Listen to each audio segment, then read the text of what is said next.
네, 오늘 제가 발표할 논문은 CPF Learning a Contact Potential Field to Model the Hand Object Interaction 이라는 논문입니다.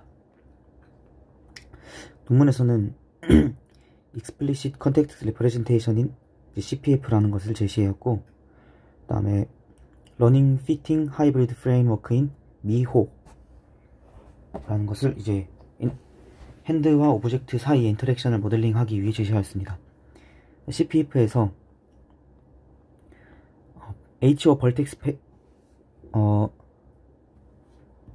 CPF에서 HO 벌텍스 페어를 스프링 매스 시스템, 그러니까 이제 스프링과 양쪽 추가 있는 스프링 시스템으로 다루겠다고 하였습니다.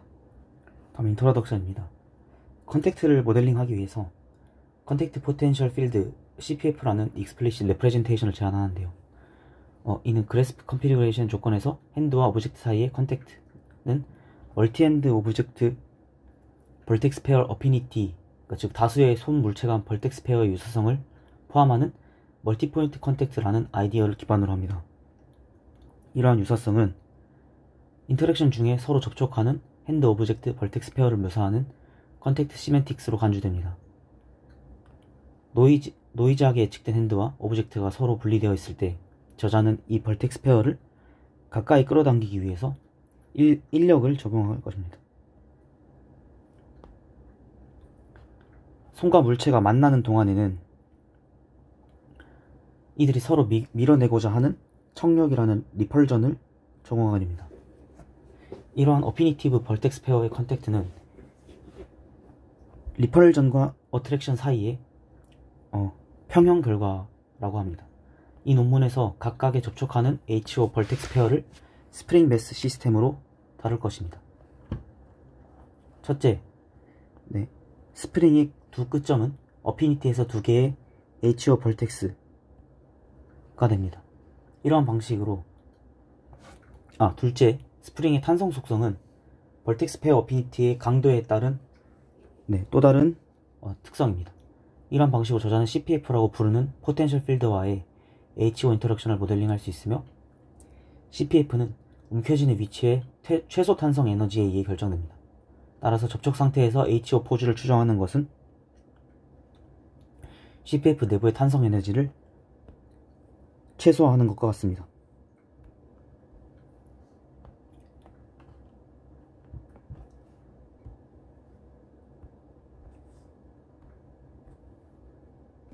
CPF에서는 두 가지의 메인 어드밴테이지가 있는데요.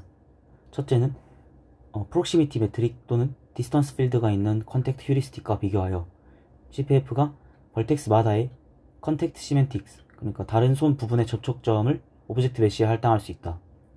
둘째, 탄성 에너지를 최소화함으로써 CPF는 균일하게 상호 관통을 피하고 분리를 제어할 수 있다. CPF를 기반으로 저자는 MIHO 모델링 더 인터랙션 오브 핸드 오브젝트 라고 부르는 손과 물체의 상호작용을 모델링하기 위한 새로운 러닝 피팅 하이브리드 프레임워크를 제안합니다. 기존 방법의 또 다른 문제점은 핸드 모델의 리프레젠테이션입니다. 대부분의 연구에서는 손을 표현하기 위해 스키닝 모델인 마노를 채택했습니다. 마노는 포즈 및 쉐입 파라미터를 사용하여 유연하고 변형 가능한 것으로 고려가 되는데, 이러한 하이 DOF 파라미터에 맞추는 것은 해부학적인 이상을 일으키기 쉽습니다. 여기에 로봇공학과 CV, CG 응용 분할을 최대한 활용하기 위해서 A마노라는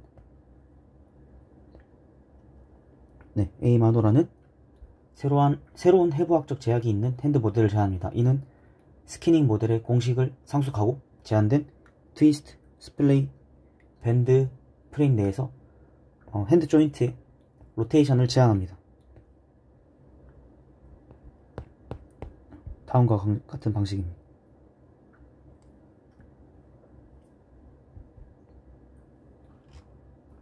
평가를 위해 리컨스트럭션 및 피지컬 퀄리티 매트릭 측면에서 HFB 및 HO3D 데이터셋에 대한 점수를 보고하고 있습니다. HFB의 GT는 노이즈하고 심각한 인터페네트레이션을 겪는데요. 논문의 방법은 처음에 상호 관통을 피할 수 있기 때문에 시각적이나 물리적으로 더 그럴듯합니다. 따라서 저자는 이 데이터셋에서 더 높은 리컨스트럭션 스코어가 반드시 메소드의 성능을 벤치마킹하는 것은 아니라고 주장하고 있습니다. HO3D를 사용하는 동안 리컨스트럭션 및 피지컬 매트릭 모두에서 소타 성능을 달성하였습니다. 컨트리뷰션은 다음과 같습니다. CPF라는 Explicit Representation을 제안해서 핸드 오브젝트 인터랙션 모델링 작업에서 접촉을 강조합니다. 최적화 동안 포즈 이상을 완화하는 데 도움이 되는 새로운 해부학적 제약이 있는 핸드 모델인 A-MANO라는 것을 소개합니다. 논문은 핸드 오브젝트 인터랙션을 모델링하기 위한 새로운 프레임워크인 미호라는 것을 제시합니다. 이는 여러 벤치마크에서 소타를 달성할 수 있었습니다.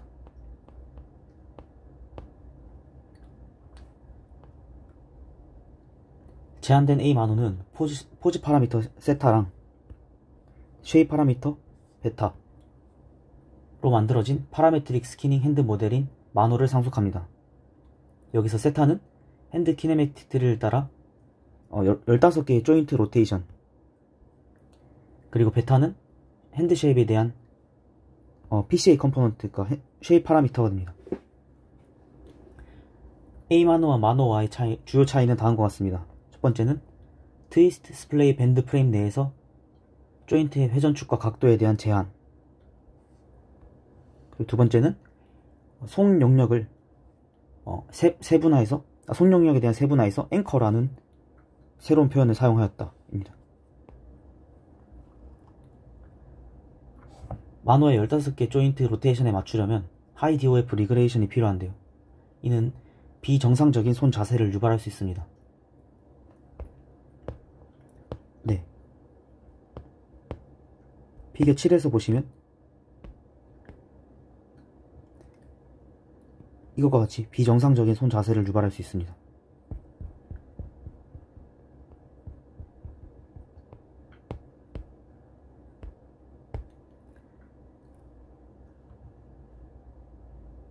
네. 일단 사람의 손은 키네매틱 트레이에서 모델링 될 수 있고, 조인트의 대부분은 굽힘축에 대해서 하나의 DOF만 가지고 있기 때문에 원하지 않는 축에 대한 회전에 제약을 가할 수 있습니다.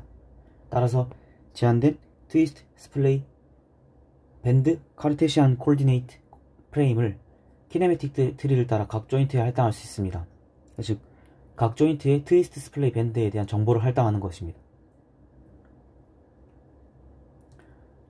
프레임의 X, Y, Z축은 트위스트, 스플레이, 밴드 방향과 같은 축이 됩니다. 그런 다음 트위스트와 스플레이 축에 제약을 적용하고 굽힘 각도에 제약을 적용할 수 있습니다. 다른 물체에 대한 핸드 메쉬에서 핸드 리전에 대한 세분화는 거의 동일하기 때문에 핸드 메쉬의 여러 대표점, 즉 앵커라고 불리는 대표점을 인터폴레이트하여 HO 벌텍스 페어의 수를 크게 줄일 수 있습니다. 오브젝트 메쉬의 스프링을 관련있는 모든 핸드 메쉬의 벌텍스에 붙이는 대신에 앵커라고 하는 몇몇 개의 손의 하위 영역의 중심에만 붙이게 됩니다.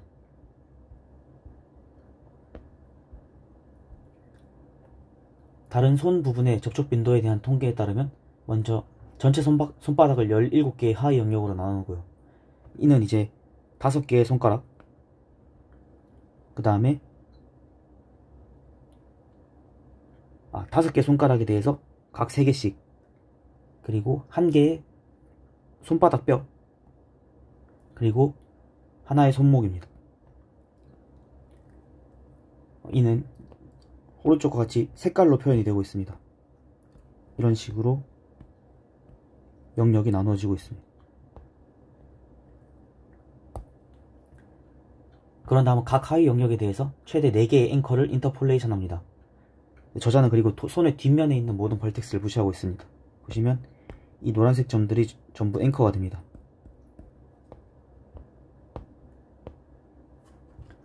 다음은 CPF에 대해 설명하도록 하겠습니다. 싱글 컨택트는 스프링과 양쪽의 2개의 질량 지점, 즉 핸드와 오브젝트로 구성된 스프링 매스 시스템으로 모델링 됩니다. 스프링이 정지 위치에 있을 때는 에너지를 저장하지 않고 늘리거나 압축했을 때 탄성 포텐셜 에너지를 저장합니다. 네, 그 에너지는 2분의 1K의 델타 L의 제곱이 됩니다. 여기서 K는 스프링 탄성 계수이고 델타 L은 스프링에 대해서 일정한 거리를 얘기합니다. CPF에서는 두 가지 유형의 스프링을 정의하는데요. 하나는 어트랙티브 스프링, 그리고 하나는 리펄시브 스프링입니다.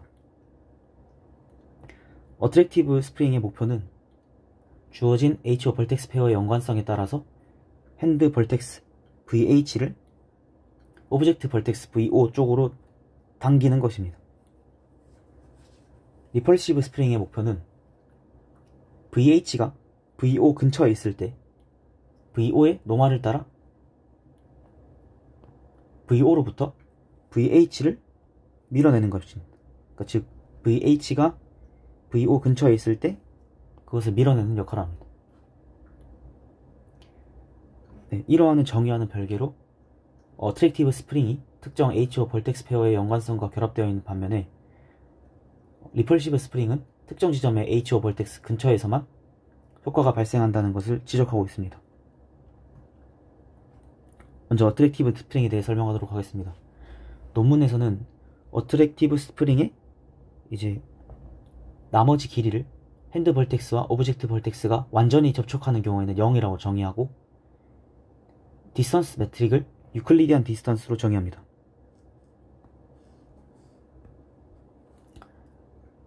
벌텍스 페어를 포함하는 HO 어피니티가 주어지면 여기서 벌텍스 페어는 VIH 그리고 VJO 이고 그 다음 델타 IJ 델타 L의 IJATR이라는 것은 이렇게 L2놈과 같게 됩니다. 그래서 이를 이용해서 청력 스프링의 포텐셜 에너지는 다음과 같습니다.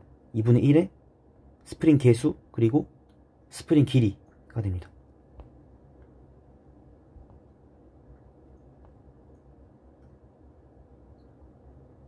다음은 리펄시브 스프링입니다. 저자는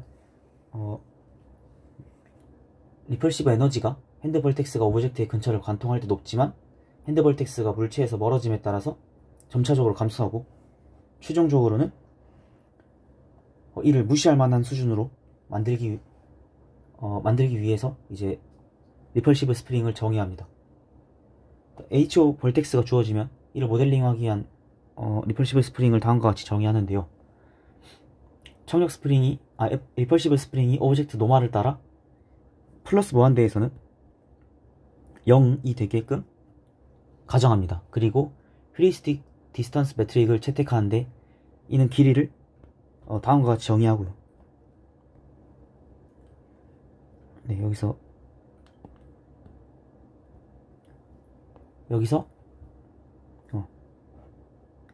LIJ RPL이라는 것은 오브젝트 노말에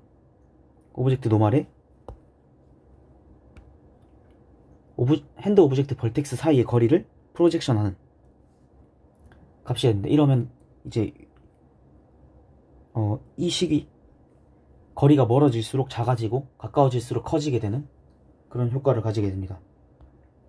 그래서 따라서 포텐셜 에너지는 다음과 같이 정의됩니다.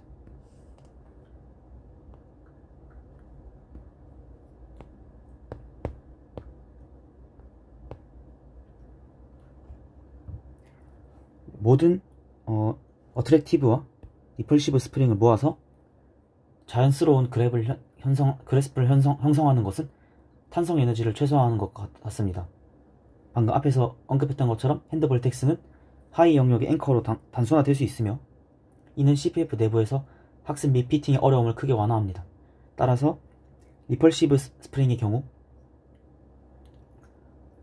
델타 LIJ를 다음과 같이 핸드에 대한 벌텍스가 아닌 앵커로 교체하게 됩니다. 여기서 AI는 오브젝트 벌텍스와 가장 가까운 앵커가 됩니다. 게다가 논문에서는 리펄시브 에너지가 벌텍스가 가까이 있는 HO 어피니티 페어에만 적용되기를 원해서 벌텍스 간의 디스턴스가 20mm가 넘으면, 즉 스레시홀드를 20mm로 설정해서 이보다 커지면 리펄시브 에너지를 0으로 설정하게 됩니다. CPF를 학습 프레임워크에 통합하기 위해서 여기서 KIJATR이라는 개수만 신경망의 예측으로 간주합니다. 이를 가능하게 하기 위해 네트워크는 핸드 앵커와 오브젝트 벌텍스를 HO 어피니티 페어로 구성하며 어피니티 페어의 강도, 즉 KIJATR을 레그레이션하는 능력을 가져야 합니다. 여기서는 이에 대한 어노테이션이 필요하고요.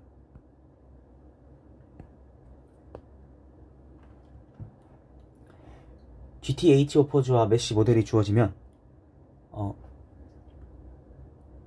이 두 페어의 디스턴스를 기반으로 이제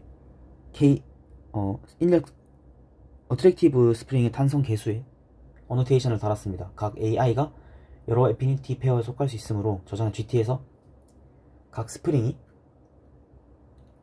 어트랙티브 에너지를 저장하고 있기를 희망하고 있습니다. 따라서 KIJATR에 여기에 이제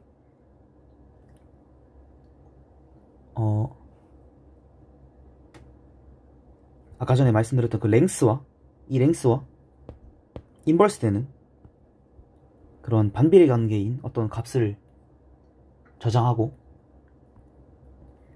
네트워크로 학습하기 위해 이 값, 아까 전에 그 KIJATR이란 값을 0에서 1 사이로 제한하게 됩니다. 아래는 이제 어노테이션에 대한 식이고요. 여기서 이제 경험적으로 S를 20mm로 두고 그 다음에 만약에 이 랭스가 20mm 디스턴스가 20mm 이상이면 H 어피니티를 무시하게 만들고 있습니다. 그리고 리펄시브 스프링에서의 스케일 팩터 KIJRPL은 1의 10의 -3승으로 설정한다고 합니다. 다음은 아까 전에 말씀드렸던 핸드 오브젝트 인터랙션을 위한 하이브리드 프레임워크의 미호에 대해서 설명하도록 하겠습니다. 이는 호넷, 그리고 PICR, 그리고 GEO라는 세 가지 스테이지로 이어집니다. 제한된 CPF와 관련해서 이렇게 3스테이지로 모델링을 하는데, 피겨 3과 같이 처음에 RGB 이미지가 주어지면 HONet은 핸드 메쉬와 오브젝트 메쉬에 대한 콜스 포즈를 예측합니다. 그리고 PICR은 CPF를 구성하기 위해서 학습하고 탄성 에너지를 모읍니다. 마지막으로 GEO는 탄성 에너지를 최소화시키고 개선된 핸드 오브젝트 메쉬인 VO 스타랑 VH 스타를 아웃풋으로 얻게 됩니다. 먼저 콜스 메쉬를 예측하는 HONet부터 설명드리도록 하겠습니다. HONet에서는 먼저 베이스라인 모델인 메쉬레그넷을 통해 HO 메쉬에 대해서 콜스 포즈를 예측합니다. 베이스라인의 결과는 총 37개의 개수로 이루어지는데요. 이는 오브젝트 60 포즈, 그 다음에 핸드 리스트 60 포즈, 이것도 이제 6디멘전이 되고, 그 다음 마노 포즈에 대해서 PCA 컴포넌트 15디멘전, 그리고 쉐입 파라미터 베타 는 10디멘전이 됩니다. 그래서 이런 개수를 사용해서 HONet은 핸드 오브젝트 메쉬를 카메라 스페이스에 배치할 수 있습니다.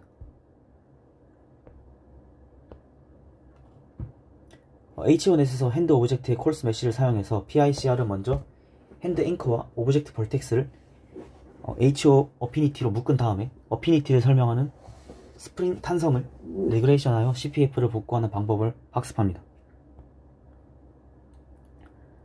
이를 달성하기 위해 PICR은 3가지의 결과를 산출하는데요.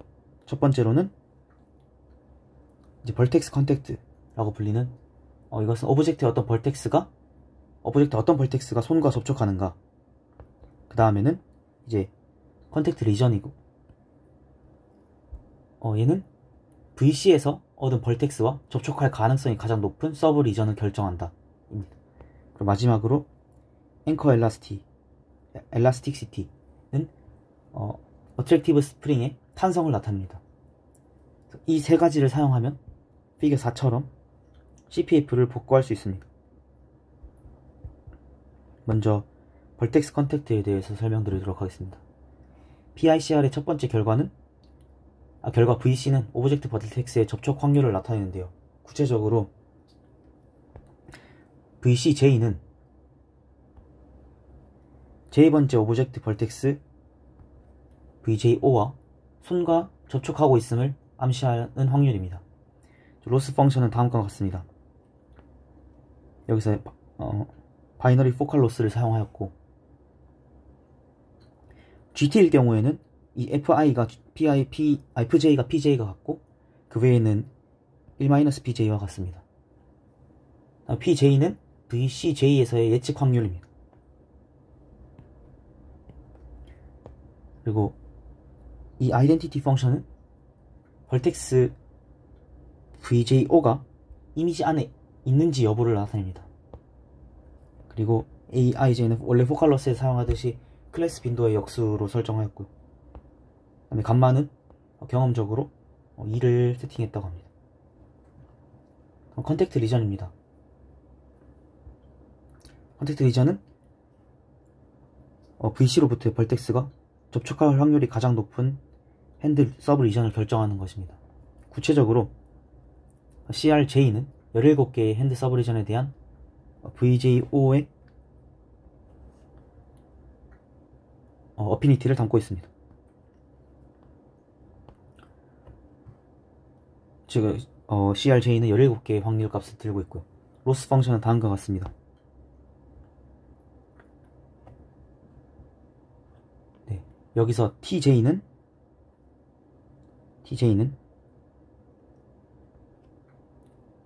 원하드 벡터로서 서브리전 어피니티의 GT 프로버빌리티 벡터입니다. 그리고 PJ는 서브리전에 대해서 예측된 확률이고요. 이 MJ는 이를 내적한 값입니다. 그리고 아이덴티티 펑션은 VC가 양수일 경우, 즉 오브젝트 벌텍스가 핸드와 접촉하고 있을 경우에 경우를 의미하고 있습니다.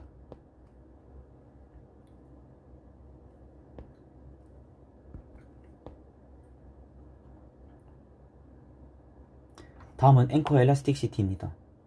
PICR의 세 번째 결과 AE는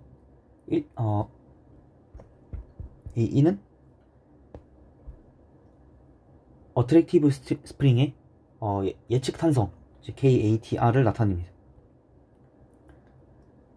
구체적으로 AEJ는 예측된 서브리전인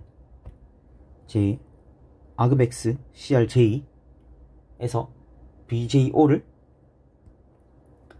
어피니티브 앵커 AI에 연결하는 인력 스프링의 탄성이 됩니다.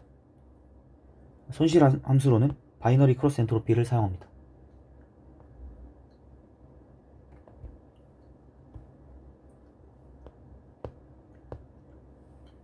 예측된 VC, CR, AE와 HO 넷으로부터 콜스매시 VO, VH를 통해 PICR은 최종적으로 CPF를 복구하고 탄성 에너지라는 ELAST라는 것을 모읍니다. 경험적으로 VC의 probability threshold는 0.8, 그리고 TRPL은 20mm입니다. 그래서 이에 대해서 알고리즘은 위와 같습니다. 방금 말씀드린 내용과 그 다음에 이제 로스 펑션 그런 것들을 생각해 보시면 다음 알고리즘을 유추해낼 수 있습니다. PICR 자체에 대해서 프레임워크는, 그러니까 인풋으로는 이미지에서 피처를 추출하는 백본 B, 그리고 이미지 피처를 오브젝트 벌텍스 피처로 변환하는 인코더 P, 그리고 이러한 특징을 순차적으로 VC, CR, AE로 변환하는 3개의 헤드 HVC, HCR, HAE로 구성됩니다. 피겨 3에 설명된 것처럼 PICR의 피처 익스트랙션은 다음과 같이 표현됩니다.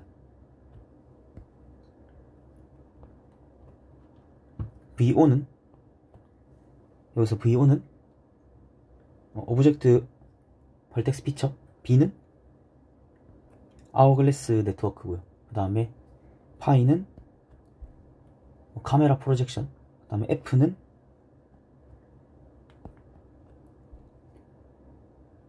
(2D) 프로젝션과 이미지 피처를 바이리니얼 샘플링을 통해서 정렬을 시킵니다. 여기에 오브젝트의 루트 릴레이티브 Z 밸류라는 것을 추가해서 픽셀 와이즈 피처를 추출합니다. 그 다음 포인트넷 인코더 P를 통해서 이를 포인트 와이즈 피처로 바꿉니다. 보시면 방금 말씀드린 이 모든 과정이 여기 안에 담겨있게 됩니다.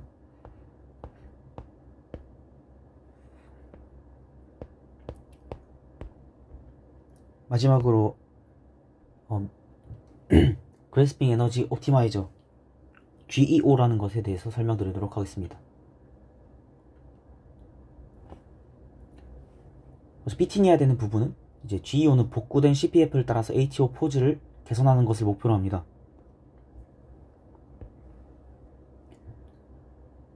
물체 부분에 대해서는 60 포즈를 조정하고, 그 다음에 손 부분의 경우 A만호의 15개 조인트 로테이션 및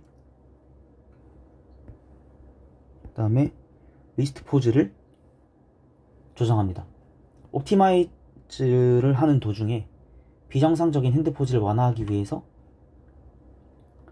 트위스트, 스플레이, 밴드, 콜디네이트 프레임에서 원치 않는 축 구성 요소와 15개의 로테이션 앵글 밸류에 페널티를 주는 해부학적 코스트 펑션인 LANAT라는 것을 정의합니다. 먼저 핸드 키네매틱 트리를 따라서 이어지는 조인트에 대해서 손가락을 비틀어지게 하는 것이 금지되므로 회전 방향이 회전 축의 컴포넌트에 대해서 페널티를 줍니다. 두 번째로는 5개의 너클에 속하지 않는 경우 5개의 너클에 속하지 않는 조인트의 경우 스플레이 방향에서 다시 A 루트라고 불리는 회전축의 컴포넌트에 페널티를 적용합니다. 즉 너클에 속하지 않을 경우에 펼친다고 하고 있습니다. 마지막으로 밴드축을 중심으로 회전하는 각도가 2분의 파이보다 크면 이에 대해서도 페널티를 받게 됩니다. 그리고 개선된 HO 벌텍스에서 이니셜 에스티메이션으로부터의 오프셋의 L2 디스턴스로 페널티를 줍니다. 이는 초기에 예측된 핸드 메쉬와 크게 벗어나지 않도록 하기 위함입니다. 방금 말씀드린 이제 해부학적으로 불가능한 것들을 막기 위한 로스 펑션과 전체 학습을 위한 옵티마이즈를 위한 수식입니다. 다음은 실험과 결과 부분에 대해서 말씀드리는데, 데이터셋으로는 이제 First Person Hand Action Benchmark라는 HFB를 사용하였습니다. 이는 물체를 조작하는 1인칭 RGBD 비디오 데이터셋이고 GT 핸드 포즈는 마그네틱 센서로 캡처되었습니다. 그 다음은 HO3D라는 데이터셋을 사용하였는데, 이는 인터랙션 중 정확한 핸드 오브젝트 포즈를 포함하는 또 다른 데이터셋입니다. 다음 매트릭스 5가지에 대해 소개하도록 하겠습니다. 첫 번째로는 MPVPE인데, 이는 포즈 에스티메이션의 퀄리티를 평가하기 위해서 이제 핸드와 오브젝트 모두에 대한 민 에러를 계산합니다. 그리고 어떤 크면 좋은지 작으면 좋은지에 대해서는 오른쪽에 표시되어 있듯이 전부 다 수치가 낮으면 좋은 것으로 설명되어 있습니다. 다음에는 페네트레이션 뎁스입니다. 이는 손이 물체의 서페이스를 관통하는 깊이를 측정하기 위한 매저이고, 그 다음에는 솔리드 인터섹션 볼륨입니다. 에스티메이션 하는 동안 얼마나 많은 스페이스 간 교차가 발생하는지 측정하기 위해서 복셀 볼륨의 합을 계산합니다. 다음은 디스조인트니스 디스턴스입니다. 이는 오브젝트 서페이스의 손가락 끝을 끌어당기듯이 안정적인 H2O 컨택트를 권장하게 되므로 5개의 손가락 끝 영역에서 오브젝트 서페이스까지의 핸드 벌텍스의 평균 거리로 정의하게.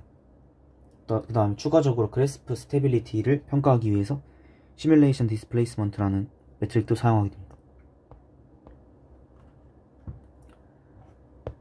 실험에서는 2가지 세팅을 사용하였는데요. 여기 보이는 십자가 1개, 그리고 십자가 2개입니다.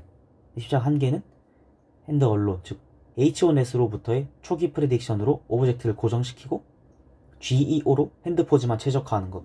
그리고 십자가 두 개는 핸드 오브젝트를 두 개 동시 최적화시키는 것입니다. 그리고 낮은 벌텍스 에러가 반드시 높은 리컨스트럭션 퀄리티를 보장하지 않는다는 것을 발견하였고, 보시면 실제로 GT는 그렇게 좋은 에러 값을 가지고 있지는 않습니다. 그리고 전반적인 데이터셋에서 논문에서 제시한 구조들이 좋은 성능을 나타내고 있음을 볼 수 있습니다. 이에 대한 퀄리테이티브 리절트입니다. 보시면 여기서는 이렇게 밀어내는 화살표는 페네트레이션이 발생했다. 그리고 끝에가 잘려있는 요거는 이제 제대로 붙지 않았다 라는 것을 보여주고 있습니다. 어블레이션 스터디로는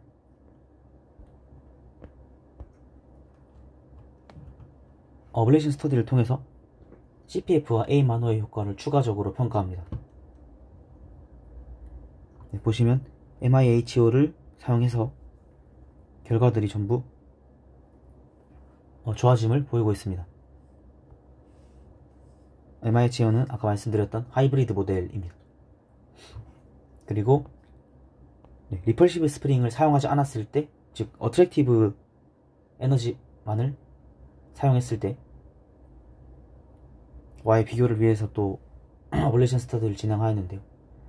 실제로 리펄시브 스프링을 사용하지 않았을 때도 결과가 어느 정도니까, 결과 괜찮게 나온 것을 보면 어느 정도 가까워지면 어트랙티브 스프링이 물체로부터 손을 조금 밀어내는 결과를 볼 수 있었습니다. 다음에 아까 말씀드렸듯이 해부학적으로 말이 안 되는 그 제약을 가해서 이렇게 이상한 모양의 손을 다음과 같이 자연스러운 손 모양으로 바꿀 수 있었습니다. 마지막으로 결론입니다. 본 논문에서는 핸드 오브젝트 인터랙션을 모델링 하는데 도움이 되는 CPF라고 불리는 새로운 컨택트 레프레젠테이션과 학습에 적합한 하이브리드 프레임워크인 미호라는 것을 제시합니다. 종합적인 평가에 따르면 논문에서 제시한 방법은 정밀한 핸드 오브젝트 포즈를 복구할 수 있는 동시에 인터페네트레이션을 방지하고 디스조인티드니스를 컨트롤할 수 있습니다. 그 다음에 손 포즈의 이상함을 예방할 수 있음을 보여줍니다. 퓨처워크로는 제너럴한 케이스에서 인터랙션을 위해서 CPF의 물체와 관련 없는 표현을 개발할 계획이라고 합니다.